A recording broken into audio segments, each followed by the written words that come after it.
You've burned yourself before, maybe grabbed a hot pan, splashed boiling water on your hand, or touched something you shouldn't have. That sharp, immediate pain that makes you jerk back and curse under your breath, we all know it. But here's the thing. Those burns, as painful as they are, happen at temperatures around 100 to 200 degrees Celsius. Now imagine something 10 times hotter. Something that's literally molten rock at 1,200 degrees Celsius. Glowing orange-red like it just escaped from the core of the earth. What would actually happen if you touched lava? Not the Hollywood version where someone slowly sinks in screaming eye. I mean the real, scientific, second-by-second breakdown of what lava does to human flesh. Let's explore the most extreme burn your body could never survive. First, let's get one thing straight. Lava isn't just really hot water or liquid fire. It's molten rock with the density of concrete and the temperature of a blast furnace. When volcanologists study active flows, they wear heat-resistant suits and still can't get closer than a few meters without equipment. Why? Because lava doesn't need to touch you to hurt you. At 1,200 degrees Celsius, it radiates heat so intensely that the air around it becomes a weapon. This is where we start not with contact, but with proximity. Level 1. The radiation zone 1 to 2 meters away.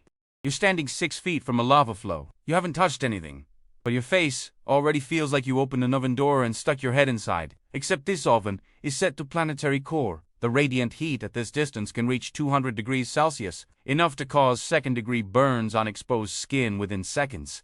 Your clothes start smoking. Synthetic fabrics melt onto your skin. Your hair singes and curls up like paper near a flame.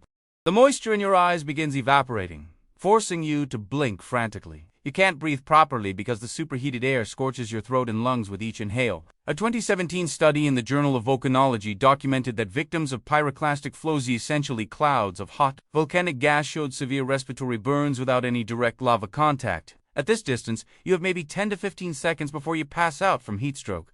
Your body's cooling system sweating becomes useless because sweat evaporates instantly, taking no heat with it. Level 2. The brief contact fraction of a second. Let's say you trip and your hand brushes the lava's surface for a split second. Here's where Hollywood gets it completely wrong. You don't sink into lava, you bounce off it. Lava is 3 times denser than water and has the consistency of thick peanut butter mixed with gravel. It's essentially liquid rock, not liquid fire. But that split-second contact?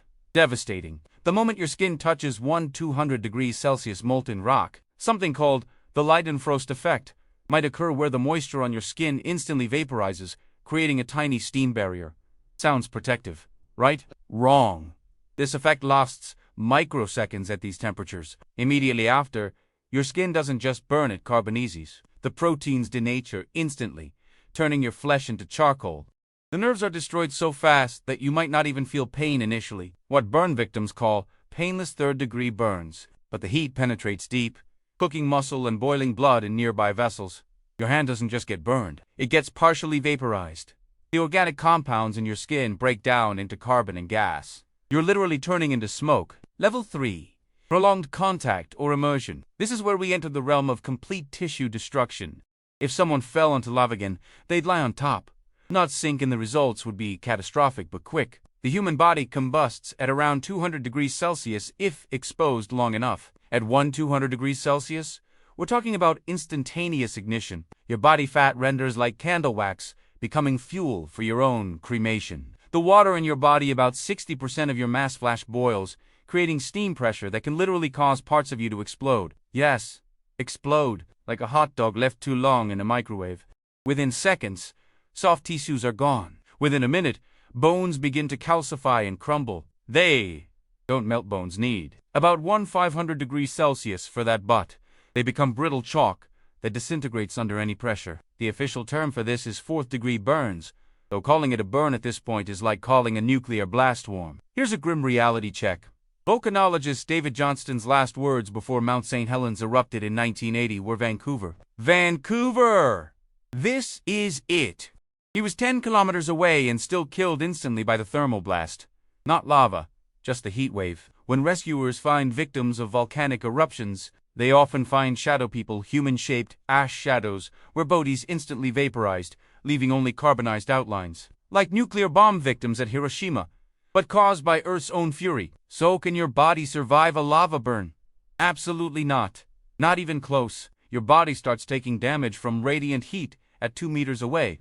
Direct contact means instant carbonization and prolonged exposure. You become geologized minerals and carbon returning to the earth. The human body is remarkably resilient to many things, but molten rock at 200 degrees Celsius isn't one of them. We're made of water and organic compounds that break down at a fraction of lava's temperature. We're essentially walking fuel waiting to combust at temperatures our planet naturally produces. The next time you see someone in a movie dramatically sinking into lava, remember, real lava would be worse. You wouldn't sink, you'd sizzle on top like water drops on a hot skillet. Except you wouldn't bounce off. You'd just stop existing in any recognizable form. What's the worst burn you've ever experienced? Let me know in the comments.